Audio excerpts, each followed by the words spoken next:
ಕನ್ಯಾಡಿಯ ಶ್ರೀ ರಾಮಕ್ಷೇತ್ರ ಮಹಾಸಂಸ್ಥಾನದ ಪೀಠಾಧೀಶರಾದ ಸದ್ಗುರು ಶ್ರೀ ಬ್ರಹ್ಮಾನಂದ ಸರಸ್ವತಿ ಸ್ವಾಮೀಜಿಯವರಿಗೆ ಮಹಾಕುಂಭಮೇಳದಲ್ಲಿ ಉತ್ತರ ಭಾರತದ ನಾಗಾಸಾಧು ಸನ್ಯಾಸಿ ಪರಂಪರೆಯಲ್ಲಿ ಅತ್ಯುನ್ನತ ಹುದ್ದೆಯಾದ ಮಹಾಮಂಡಲೇಶ್ವರ ಪದವಿಯ ಪಟ್ಟಾಭಿಷೇಕವು ಜುನಾ ಅಖಾಡದ ಮೂಲಕ ನೆರವೇರಿತು. ಇದು ಕರ್ನಾಟಕಕ್ಕೆ ಸಿಕ್ಕಿರುವ ಮೊದಲ ಮಹಾಮಂಡಲೇಶ್ವರ ಪದವಿಯಾಗಿದೆ.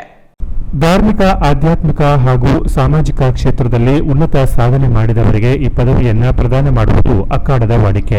ಈ ಪದವಿಗೆ ಅರ್ಹರಾದವರು ಸ್ವತಂತ್ರ ಪೀಠಾಧೀಶರಾಗಿರಬೇಕಾಗಿದೆ.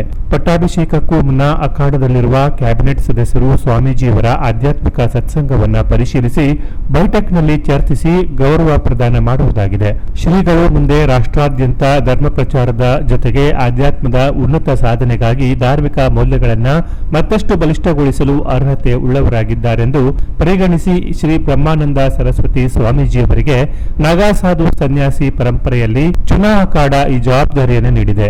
ದಕ್ಷಿಣ ಭಾರತದಲ್ಲಿ ಮಹಾಮಂಡಲೇಶ್ವರ ಪಟ್ಟ ನೀಡಿದ್ದು ವಿರಳ.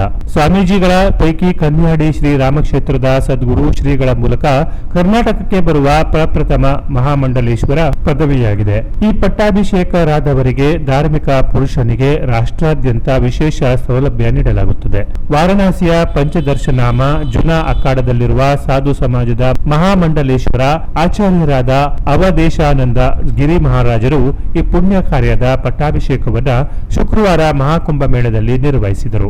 ಜನವರಿ 31ರಂದು ಪ್ರಯಾಗರಾಜ್ ಮಹಾಕುಂಭಮೇಳದಲ್ಲಿ ಮಹಾಮಂಡಲೇಶ್ವರರಾಗಿ ಕುಂಭಮೇಳ ಕ್ಷೇತ್ರದಲ್ಲಿ ಅಂತಾರಾಷ್ಟ್ರೀಯ ಜುನಾ ಅಖಾಡದ ಅಧ್ಯಕ್ಷರಾದ ಹರಿಗಿರಿ ಮಹಾರಾಜ್, ಜುನಾ ಅಖಾಡ ಉಪಾಧ್ಯಕ್ಷರಾದ ವಿದ್ಯಾನಂದ ಸರಸ್ವತಿ ಸ್ವಾಮೀಜಿಯವರು, ಜುನಾ ಅಖಾಡದ ಉತ್ತರಾಖಂಡ ಮಹಾಮಂತ್ರಿ ದೇವಾನಂದ ಮಹಾರಾಜ್, ಕೋಶಾಧಿಕಾರಿ ಧೀರಜಗಿರಿ, ಕನ್ಯಾಡಿ ಶ್ರೀ ರಾಮಕ್ಷೇತ್ರದ ಟ್ರಸ್ಟಿ ತುಕಾರಾಮ ಸಾಲ್ಯಾನ, ಕೃಷ್ಣಪ್ಪ ಗುಡಿರ್ಗ, ರವೀಂದ್ರ ಪೂಜಾರಿ ಆರ್ಲಾ, ಹರ್ಷಿತಾ ಉಪಸ್ಥಿತರಿದ್ದರು. ಇನ್ನು ಶ್ರೀಗಳು ಕನ್ಯಾಡಿಗೆ ಫೆಬ್ರವರಿ 2ರಂದು ಆಗಮಿಸಲಿದ್ದು ಮಾರ್ಚ್ ತಿಂಗಳಲ್ಲಿ ಸಾರ್ವಜನಿಕರಿಂದ ಅಭಿನಂದನಾ ಸಮಾರಂಭ ನಡೆಯಲಿದೆ.